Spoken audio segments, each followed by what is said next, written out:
अपने जान देते भी हैं, पापा को तो कर दिया पापा को। जान ले भी सकते हैं। डॉक्टर्स ने अपने 48 घंटे क्रिटिकल बताए हैं। ज़बान की बनना से क्यों करी तू मेरे? ड्रामा सीरियल शेर अब एक नए और खतरनाक मोड़ पर आ चुका है। शेर का चचा मजर जमान आखिरकार अपने मकसद में कामयाब हो जाता है। वो एक लम्हा भी जाया किए बगैर फौरन जमान की कंपनी पहुंचता है और सारा चार्ज संभाल लेता है। जब अमला उससे सवाल करता है कि शेर कहाँ है, तो मजर जमान जवाब देता है कि शेर के वालिद का इंतकाल हो गया है और शेर की हालत ऐसी नहीं कि वो कंपनी चला सके।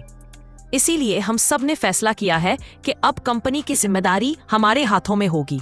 लेकिन स्टाफ के कुछ लोग इस फैसले को मशकूक नजरों से देखते हैं।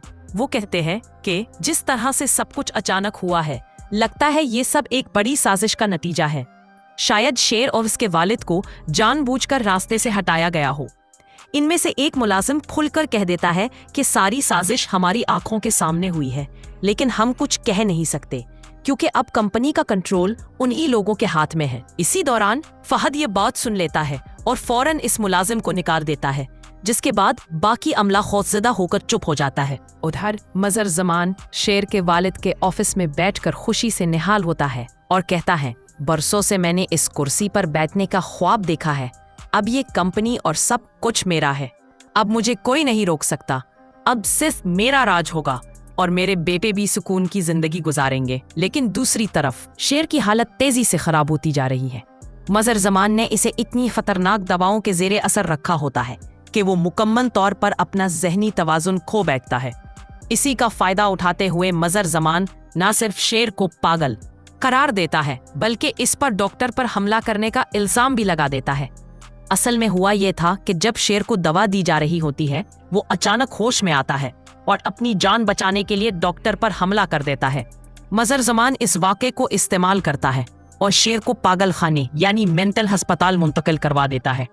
वहाँ शेर की मुलाकात होती है डॉक्टर फजर से, जो शेर को देखकर हैरान और परेशान हो जाती है।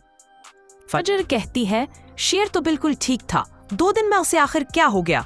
ये कोई इत्तेफाक नहीं, ये किसी बड़ी साजिश का नतीजा लगता है। तहकीकात के दौरान फजर को पता चलता है कि शेर के वालिद की मौत के बाद ही उसकी हालत बिगड़ना शुरू हुई, मगर फजर मानने को तैयार नहीं कि ये सिर्फ हादसाती है। अगर एक्सीडेंट हुआ भी होता तो जख्म लगते, मगर जहन पर ऐसा असर नहीं। जरूर ये किसी की चाल है। इसी लम्हे फजर को शक होता है फहद पर। फजर सोचती है, क्या फहद ने इंतकाम लिया है? क्या वो अब भी शेर को नुकसान पहुंचा सकता है? मुझे शेर को बचाना होगा। फजर दिल से अहद कर लेती है, शेर ने मेरी इज्जत बचाई थी, अब उसकी खातिर मैं अपनी जान भी दे सकती हूँ। दूसरी तरफ मजर जमान अब अपनी अगली चाल चलने की तैयारी कर रहा है। वो सोचता है, अगर कंपनी हमारे हाथ आ जाएगी तो सब कुछ हमारे काबू में होगा, फिर कोई टेंशन बाकी नहीं रहेगी।